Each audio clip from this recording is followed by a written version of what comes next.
अब दुश्मन की तादाद बहुत ज्यादा थी, 10,000 का लश्कर था, जबकि मुसलमान इस वक्त मुश्किल से 3,000 के करीब थे। तो ऐसे मुश्किल मरहले में रसूलुल्लाह सल्लल्लाहु अलैहि वसल्लम ने सहाबाए किराम के साथ मुशावरती मजलिस का इनेकाद फरमाया कि हमें क्या करना चाहिए।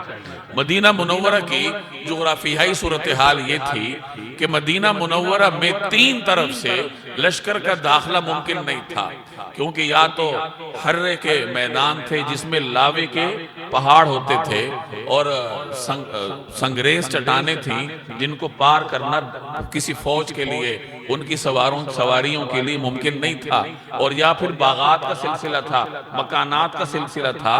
तो 3 तरफ से मदीना मुनव्वरा महफूज था कि कोई दुश्मन इज्तिमाई तौर पर लश्कर की शक्ल में चढ़ाई नहीं कर सकता। अलबत्ता एक रुख खुला हुआ था, शामी रुख, शुमाल की जानिब जिस तरफ ओहद पहाड़ भी है, ये रुख खुला हुआ था। और यही वो रुख है जिस पर ओहद के मैदान में भी कुरैश इसी रुख पर हमला आवर होना चाहते थे और मुसलमानों ने यहीं से उनका रास्ता रोका था। तो ये एक तरफ मदीना मुनव्वरा की गैर महफूज थी। अब जब मजलिस मुशावरत का इनेकाद हुआ तो हजरत सलमान फारसी रजी अल्लाह तआला अन्हु मौजूद थे। ये ईरान से आए थे। इन्होंने अपनी ममलिकत में फौजों का तरीक़ाकार देखा था कि कैसे लड़ाई लड़ी जाती है।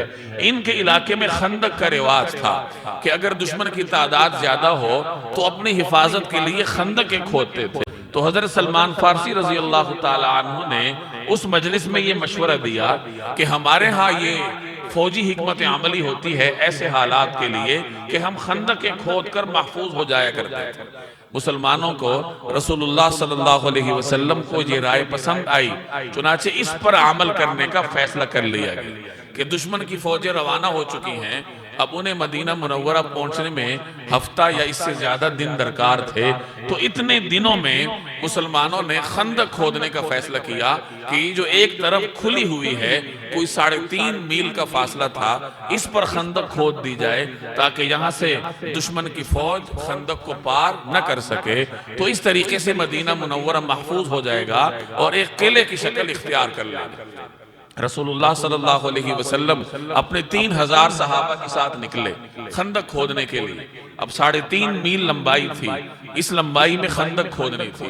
तो आप सल्लल्लाहु अलैहि वसल्लम ने खंदक की लंबाई को 3.5 मील रखा और उसकी गहराई को 5 गज रखा कि 5 गज गहरी खोदनी है ताकि अंदर से भी कोई पार न कर सके। और चौड़ाई भी 5 गज थी, इतनी चौड़ाई कि एक घोड़ा छलांग लगाकर उसको पार न कर सके। तो 5 गज गहरी, 5 गज चौड़ी और कोई 3.5 मील की लंबाई पर यह खंदक मुश्तमिल थी। सहाबाई किराम की मुख्तलिफ जमातें बनाई गई। 10-10 सहाबा की एक जमात बनाकर उनके जिम्मे 10-10 गज खुदाई रसूलुल्लाह सल्लल्लाहु अलैहि वसल्लम ने लगाई। और ये मौसम भी बड़ा सख्त था, शदीद सर्दी का मौसम था और मुसलमानों के पास खुराक के ज़खायर भी कम थे। तो इस शदीद मौसम में बेसरो सामानी के आलम में भूख और प्यास को बर्दाश्त करके सहाबाए किराम ने खंदक की खुदाई का सिलसिला शुरू किया। रसूलुल्लाह सल्लल्लाहु अलैहि वसल्लम भी बनफ्स नफीस सहाबाए किराम के साथ मौजूद थे। जहां 10-10 की जमातें बनी थी तो आप सल्लल्लाहु अलैहि वसल्लम भी इनमें से एक जमात का हिस्सा थे।